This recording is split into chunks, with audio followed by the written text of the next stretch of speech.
Hello friends, कैसे हैं आप? तो आज डिस्कस करते हैं इंपॉर्टेंट टॉपिक है हमारा सीटेट के लिए जो 6 नंबर क्लास है।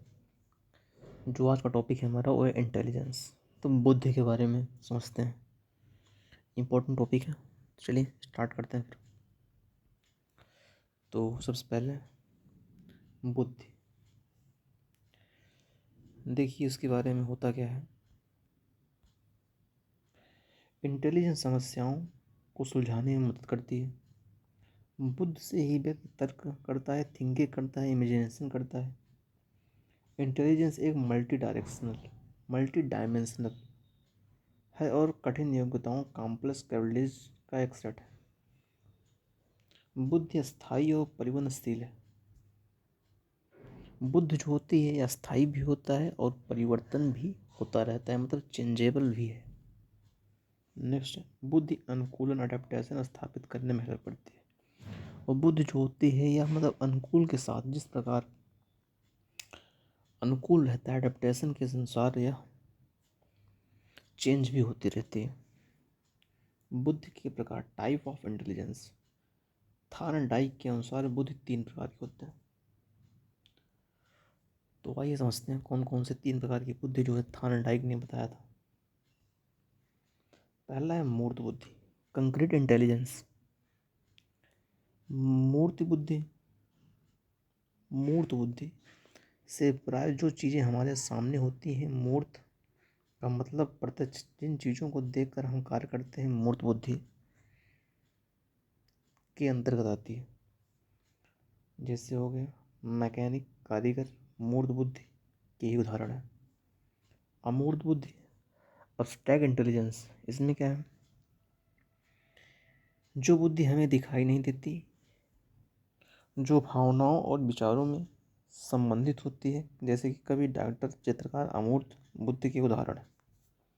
ये आपके सामने दिखाया गया है, जानते होंगे, कुमार विश्वास जो है। इन सब में क्या होती है, अमूर्त बुद्धि होती है, जो कि दिखाई नहीं पड़ती, जबकि अंदर से जो चीज़ें रहती हैं वो होती है अमूर्त बुद्धि के अंदर आती हैं। सामाजिक बुद्धि, सोशल इंटेलिजेंस क्या है, जो समाज सेवी होते हैं, समाज के लिए कार्य करते हैं, सामाजिक बुद्धि में आते हैं। जैसे कि नेता, व्यवसायी, समाज सेवी, अध्यापक आदि सामाजिक बुद्धि के ही उदाहरण है। ये सब थार्नडाइक का कहना है। तो इन्होंने 3 बुद्धि दिया था, ये मूर्त, अमूर्त है और एक सामाजिक। उसके बाद नेक्स्ट 1916 ईस्वी में टर्मन के द्वारा बुद्धि शब्द को संशोधित सूत्र दिया। इन्होंने संशोधित किया है यह सूत्र, जैसे कि IQ बराबर मानसिक आयु अपान वास्तविक आयु इंटू 100। ये आपको ध्यान रखना है, इंपॉर्टेंट फार्मूला है IQ का, क्योंकि पूछा भी जाता है, इससे रिलेटेड वैल्यू भी पूछी जा सकती है। IQ बराबर मानसिक आयु अपान वास्तविक आयु इंटू 100 होता है।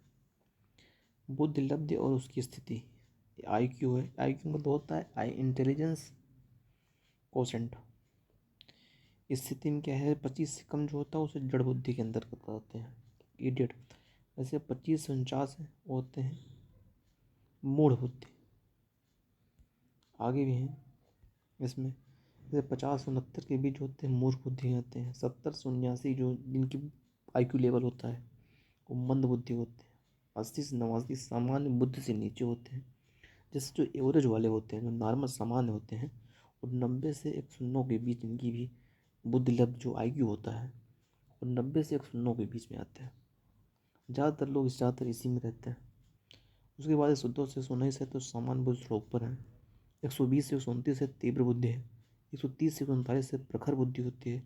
और सबसे आगे जो होता है 140 से जो होते हैं प्रतिभाशाली होते हैं। ये बहुत कम ही देखने को मिलते हैं, कहीं एक आदमी लगे मिल गए। प्रतिभाशाली स्टूडेंट जो होते हैं 140 से ऊपर जिनका IQ लेवल होता है। प्रतिभाशाली बच्चे, इसका मतलब होता है गिफ्टेड स्टूडेंट।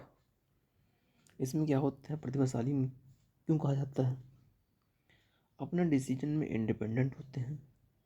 इनमें आत्म क्षमता, सेल्फ एफिशिएंसी जो होता है हाई होता है, मतलब कुछ सोचने का या कोई चीज़ करने का एफिशिएंसी अधिक होती है दूसरों बच्चों को अपेक्षा।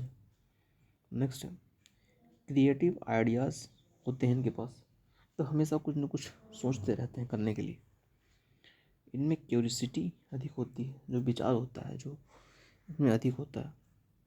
इन्हें ऐसे सपोर्ट की ज़रूरत है कि जो स्कूल में थ्रू नहीं मिल पाता है, स्कूल से नहीं मिल पाता, जो इन्हें ऐसे सपोर्ट की इनको ज़रूरत होती है। इनका मेंटल प्रोसेस हाई कैटेगरी का होता है। उसके बाद आता है बुद्धि के सिद्धांत, थ्योरी ऑफ इंटेलिजेंस। एक कारक सिद्धांत यूनी फैक्टर थ्योरी। एक कारक सिद्धांत का प्रतिपादन विने ने किया था। इन्होंने बताया कि सभी व्यक्तियों में एक ही प्रकार की बुद्धि होती है जो सभी कार्यों में कार्य करती है, सब मनोवैज्ञानिक है। उसके बाद होता है द्विकारक सिद्धांत विने का। इस कारक को स्पीयरमैन के द्वारा, पहला जो है विने, सेकंड जो है स्पीयरमैन के द्वारा दिया गया। उसके बाद उन्होंने बताया कि बुद्धि दो तत्वों से मिलकर बनी है, या दो तत्वों, एक सामान्य तत्व, एक होता है विशेष तत्व। जी factor general ability, S factor मतलब होता है स्पेशल एबिलिटी। और समान तत्व क्या होता है, हर व्यक्ति में समान बुद्धि जन्मजात होती है और यह हर किसी से अलग होती है। विशिष्ट तत्व में क्या है, यह दूसरों से अर्जित करने वाली बुद्धि होती है। एक लास्ट समूह तत्व कारक सिद्धांत, तो ग्रुप थ्योरी। इस सिद्धांत का प्रतिपादन थॉर्स्टन द्वारा किया गया। इस सिद्धांत के अनुसार बुद्धि कई प्रकार की योग्यताओं का मिश्रण है जो विभिन्न समूहों में पाई जाती है। तो ये जो है बुद्धि से रिलेटेड कुछ टॉपिक्स थे जो हम डिस्कस किए। इसके बाद भी एक आएगा, वही बुद्धि से रिलेटेड है। तो वो जो है अलग हार्वर्ड गार्डन से रिलेटेड है। तो जो 7वीं क्लास होगी आपके उससे पे रहेगा। तो चलिए मिलते हैं फिर नेक्स्ट वीडियो में। कैसा लगा कमेंट में बताइए ज़रूर, और चैनल पर नए हो सब्सक्राइब करिएगा। Thank you so much.